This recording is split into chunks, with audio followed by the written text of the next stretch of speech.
नमस्कार मित्रांनो, स्वागत आहे तुमचं स्वस्तिक ग्राफिक्स या यूट्यूब चॅनलमध्ये. तर मित्रांनो, चॅनलवरती नवीन आला असेल तर चॅनलला सबस्क्राईब करून घ्या, एकदम फ्री असतं ते. तर आज आपण बघणार आहोत की वेडिंग इन्व्हिटेशन कार्ड कसं बनवायचं. लग्नाचं सीझन चालू आहे त्यामुळे. तर चला बघूया. सगळ्यात आधी मित्रांनो तुम्हाला कंट्रोल आय करून म्हणजे इम्पोर्ट होईल तिथून. कंट्रोल आय प्रेस केलं कीबोर्डवरती की तुमच्यामध्ये असं फोल्डर ओपन होईल. जे मी तुम्हाला डिस्क्रिप्शनमध्ये लिंक दिली आहे मटेरियलची, एकदम फ्री आहे, विदाऊट पासवर्ड. आपण पासवर्ड देत नाही तुमच्यासाठी. तर इथून तुम्ही सगळं मटेरियल डाउनलोड करू शकता. तर इथून बॅकग्राऊंड पहिलं इम्पोर्ट करून घ्यायचं आहे. तर सगळ्यात आधी तुम्ही साईज डिसाईड करा, तुम्हाला कोणत्या साईजमध्ये पाहिजे. मी 5x7 बनवतो आहे, इंचेसमध्ये. तर जे बॅकग्राऊंड तुम्ही इम्पोर्ट करणार आहे ते पहिलं आधी सेट करून घ्या, नाही का. सेट करून घेतलं की तुम्हाला काही प्रॉब्लेम येत नाही. त्यामुळे ते राईट क्लिक करायचं माऊसवरती आणि पॉवर क्लिक करून त्या स्क्वेअरमध्ये तुम्हाला सेट करून घ्यायचं. ते तुम्ही अगोदरपासून जर कोरल ड्रॉ वापरत असाल तर तुम्हाला समजण्यासाठी सोपं जाईल शॉर्टकट. नाहीतर तसं पण मी तुम्हाला सांगणारच आहे शॉर्टकट की नाही का, काय प्रेस केल्यावरती काय होतं. तुम्हाला आधी हे सेट करून घ्यायचं तुमच्या हिशोबाने, तुम्हाला जसं जमेल तसं. मित्रांनो, आपण आता PC वरती एडिटिंग करतो आहे. तर तुम्हाला मोबाईल ट्युटोरियल पाहिजे असेल पिक्सेल लॅबवरती तर कमेंटमध्ये मला सांगा, आपण मोबाईलवरती सुद्धा व्हिडिओ घेऊन येऊ. तर अशा प्रकारे आपण सेट करून घेतलं आहे. ॲडजस्ट करून घेतो मी. थोडं सेट करून घेतलं ना, तुम्हाला बीट मॅपमध्ये जाऊन ब्लरमध्ये गॉसियन ब्लर करून 2% वाढवून घ्यायचे. आता मी हे व्हर्जन आहे कोरल ड्रॉचे ते 2017चं वापरतो. तुम्ही दुसरं वापरत असाल तर ऑप्शन तिथेच तुम्हाला भेटून जाईल. पण ब्लरमध्ये जाऊन गॉसियन ब्लर करून घ्यायचं. त्यानंतर पुन्हा इम्पोर्ट करून घ्यायचे. शेप दिलेला आहे तुम्हाला मी तो. अशा प्रकारे सेंटरला घ्यायचं. शिफ्ट प्रेस करून C दाबायचं आहे बॅकग्राऊंडवरती. तर तुमच्या सेंटरला पूर्ण येऊन जाईल तो शेप.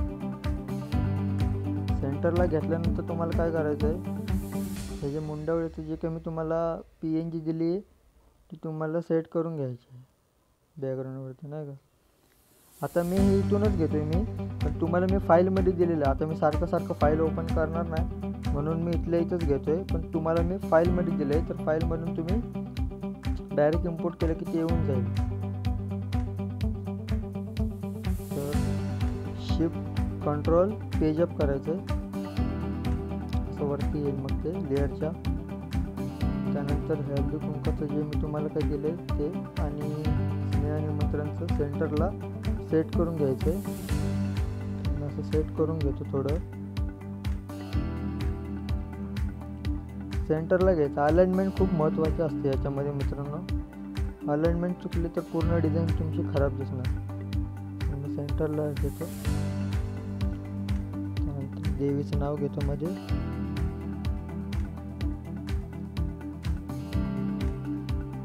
सेट करून घेतो.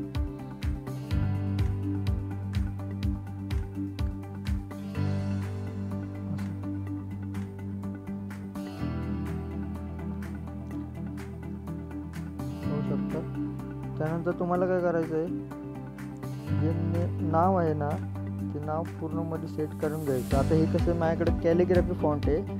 तुमच्याकडे जो पण कोणता कॅलिग्राफी फॉन्ट असेल ना तो तुम्ही इथे घेऊ शकता तुमच्या पद्धतीनं, जो तुम्हाला चांगला वाटेल तो. तर तुम्हाला ह्या फॉन्टची लिंक पाहिजे असेल तुम्ही मला कमेंटमध्ये मेसेज करा ही लिंक पाहिजे म्हणून. मी तुम्हाला डायरेक्ट लिंकची टेस्टची लिंक देऊन टाकेल एकदम फ्रीमध्ये. सेट करून घ्यायचे.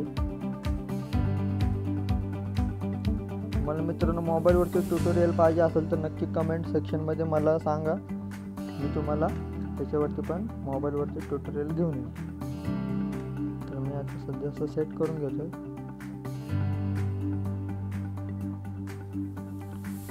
नेहमी तुम्ही एक गोष्ट लक्षात ठेवा, इन्व्हिटेशन कार्डमध्ये जे मॉडेलचं नेम आहे ते पूर्ण कॅलिग्राफी फॉन्टमध्ये पाहिजे, उठून दिसलं पाहिजे, जास्त हायलाईट झालं पाहिजे ते.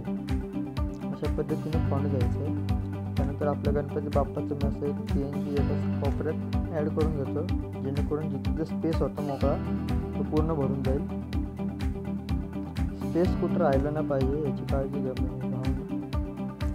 त्यानंतर हा जो टेक्स्ट आहे हा सुद्धा मी तुम्हाला प्रोव्हाइड केला आहे मटेरियलमध्ये, तुम्ही डायरेक्ट सेट करू शकता. अशा प्रकारे मी सेट करून घेतो सर्व. भावानं तुम्हाला जर आता तुम्हाला प्रश्न पडला असेल की बॅकग्राऊंडला जो कलर आहे तोच टेक्स्टमध्ये कलर आहे, तर कसं काय, तर तुम्हाला काय करायचं आहे, ते बॅकग्राऊंड पुन्हा कॉपी करून घ्यायचं आणि टेक्स्ट त्या बॅकग्राऊंडवरती तर तुम्हाला ते पूर्ण ॲडजस्ट करून घ्यायचं आहे ब्लर करूनचा. त्यानंतर मग ते आपोआप तो बॅकग्राऊंडचा कलर टेक्स्टमध्ये येऊन जाईल. आणि हा जो काही तुम्हाला शेप दिला आहे साखरपुडा समारंभ ते टेक्स्टमध्ये, तर पूर्ण जाशान तसं मी तुम्हाला मटेरियलमध्ये दिलं आहे. तुम्हाला एक मिनटं दाखवतो मी. फाईलमधून इम्पोर्ट करून घेते किंवा कीबोर्डवरती Ctrl+I केलं प्रेस तरी येऊन जाईल, असं आलं. त्यानंतर तुम्हाला टूलच्या खाली जो सेकंड नंबरचा ऑप्शन आहे त्यावरती क्लिक करून माऊसने असं दोन्ही क्लिक करून घ्यायचे खाली आणि असं क्रॉप करून घ्यायचं. इथे क्रॉप करून जेवढं पाहिजे तेवढं घ्यायचं. तर आता मी एवढं मला साखरपुड्याचं फक्त पाहिजे होतं टेक्स्ट, तेवढं पुरतंच मी शेप क्रॉप करून घेतला आहे. तुम्ही सुद्धा जे पाहिजे तेच करून घेऊ शकता. तर मी असं सेट करून घेतलं. त्यानंतर त्याचं खालचं मॅटर आहे तुम्ही असं पूर्ण सेट करून घेतो. खालचं मॅटर आणि वरचं शेप असं दोन्ही क्लिक करून C प्रेस करायचं आहे कीबोर्डवरती, म्हणजे सेंटरला येऊन जाईल ते. अशा प्रकारे तुम्हाला सगळं सेट करून घ्यायचं आहे. त्याच्या पुढचं जे समारंभ आहे ते सुद्धा मी असं सेट करून घेतो. व्यवस्था ते सुद्धा मी असं सेट करून घेतो. त्यानंतर हे तिन्ही शिफ्ट प्रेस करून तिन्ही क्लिक करून फक्त E प्रेस करायचं कीबोर्डवरती, म्हणजे ते इक्वल होईल. आणि त्याच्या खालचं मॅटर पूर्ण तिन्ही शिफ्ट प्रेस करून तिन्ही क्लिक केले की T कमांड द्यायची, म्हणजे टॉपला येते एकदम अलाइनमध्ये. कारण अलाइनमेंट खूप महत्त्वाची असते डिझाईनमध्ये.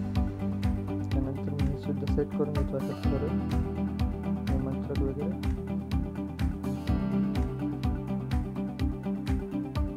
भावांना व्हिडिओ कशी वाटते कमेंटमध्ये सांगा नक्की, आणि एक लाईक करा व्हिडिओ आवडले असेल तर. तुमच्यासाठी मी नवीन व्हिडिओ घेऊन येत असतो.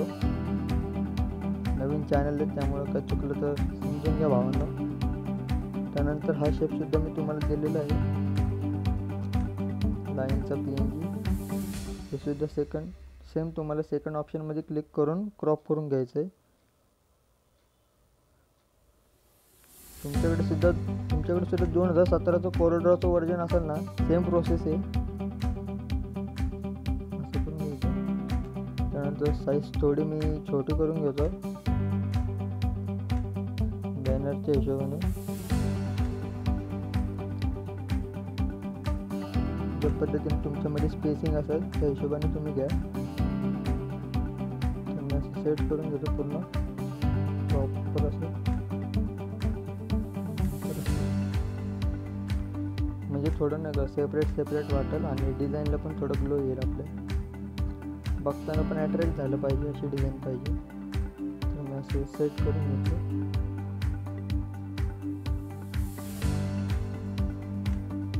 त्यानंतर हा जो काय लाईन आर्ट आहे त्याचीसुद्धा मी तुम्हाला मटेरियलमध्ये लिंक म्हणजे नाही का PNG दिलेली आहे, तिथून डायरेक्ट तुम्ही ते इम्पोर्ट करून घ्या असं. प्रत्येक टेक्स्टच्या खाली असं सेट करून घ्यायचं बरोबर, असं येऊन जाईल ते.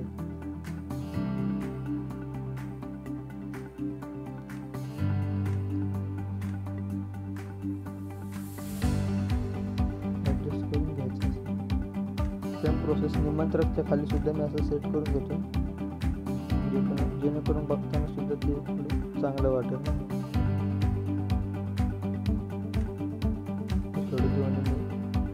वरती करून.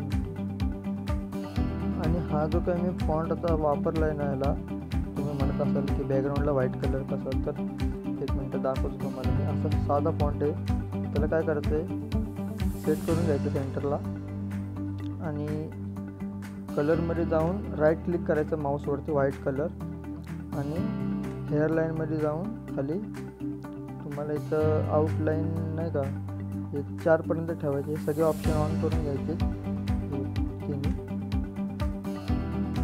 एक साधारण मी 4 ठेवतो, तुम्ही तुमच्या अंदाजाने ठेवा. असं आउटलाईन येईल त्याला. त्यानंतर मी असं सेंटरला सेट करून घेतो.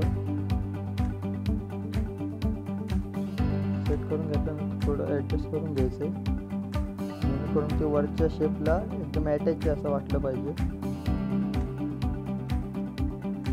अशा प्रकारे सेट झालं पाहिजे. आणि याची तुम्हाला परत फाईलमध्ये जाऊन तुम्हाला मी एक PNG दिलेली आहे हे वाले. सेम प्रोसेस आहे. तुम्हाला ह्याला सुद्धा क्रॉप करून घ्यायचं आहे. साईज थोडी छोटी करून घेतो. तुम्हाला साईज क्रॉप करून घ्यायची आहे. फक्त एका साईडचंच घ्यायचं आहे. अशा प्रकारे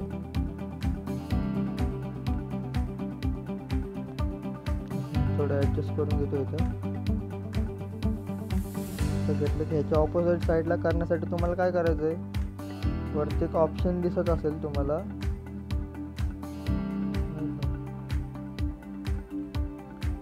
रोटेट, तिथं क्लिक करून घ्यायचं.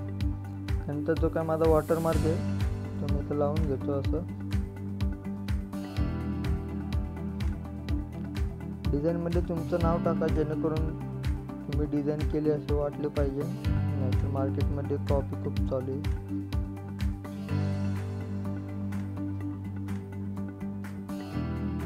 असं सेट करून घ्यायचं पूर्ण. एक गोष्ट सांगतो भावना तुम्हाला, आपण कोणाची PSD किंवा PLP फाईल वापरत नाही. आपण जे काही करतो ते स्वतः एडिट केलेलं आहे आणि मटेरियलसुद्धा मी तुम्हाला स्वतः एडिट करून देतो. त्यामुळे असा प्रश्न नाही की मी कोणाच्या तरी घेतो यूट्यूबवरून आणि तुम्हाला प्रोव्हाइड करतो, त्या विषयाने. तर हा जो काय मोरपंख आहे तो तुम्हाला एक असं वरचं ऑप्शन दिसतं असं रोटेट वगैरे, तिथून असं क्लिक करून घ्यायचं. असं मध्ये क्लिक करून मग तुम्हाला तसं रोटेट करून घ्यायचं कंट्रोल प्रेस करून. तसं आडवं होईल. नंतर थोडी शिफ्ट प्रेस करून साईज छोटी करा आणि असं सेट केल्यानंतर कंट्रोल पेज डाऊन करून घ्यायचं. Control plus page down set करून घ्यायचं आणि कंट्रोल पेज डाऊन करा. कंट्रोल पेज डाऊन नाही झालं ना, शिफ्ट पेज डाऊन करून परत कंट्रोल पेज अप करा.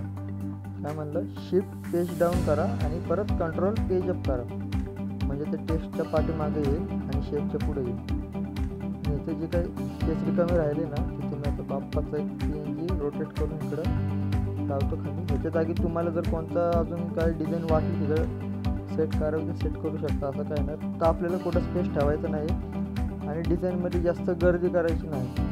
म्हणजे बघताना एकदम स्मूथ डिझाईन वाटली पाहिजे, अट्रॅक्टिव्ह. यासाठी फाईल सेव्ह करून घ्यायची आहे. मी वेडिंग इन्व्हिटेशन कार्ड असं फाईलला नाव देतो आणि सेव्ह करून घेतो फाईल. त्यानंतर एक्सपोर्ट कशी करायची, फाईलमध्ये जायचं तुम्हाला. व्हॉट्सअपला पाठवायचे असेल तर एक्सपोर्ट करावे लागणार, त्यासाठी फाईलमध्ये जायचं तुम्हाला भावना. थोडंसं असं सेट करून घेतो. फाईलमध्ये जायचं आणि एक्सपोर्टवरती क्लिक करायचं. याची शॉर्टकट की आहे कंट्रोल-E. त्यानंतर तिथे तुम्हाला JPG करायचं, JPG बिटमॅप. तुमचं जे फोल्डर असेल त्या फोल्डरमध्ये तुम्हाला इथं सेव्ह करून घ्यायचं. त्यानंतर अशा प्रकारे इंटरफेस येईल. त्यानंतर इथं तुम्हाला CMYK कलर असेल तो RGB करून घ्यायचा आहे आणि जर 300 असेल तिथं तुम्हाला 400 करायचं आहे. म्हणजे तुमचं HD क्वालिटीमध्ये तुम्हाला जे काही कार्ड आहे ते एकदम प्रोफेशनल दिसेल क्लिअरिटीमध्ये. नंतर ओके करून घेतल्यानंतर असं सेव्ह होईल ते फाईल. भावांनो, व्हिडिओ आवडला असेल तर लाईक, शेअर आणि सबस्क्राईब करा पुढच्या व्हिडिओसाठी. धन्यवाद.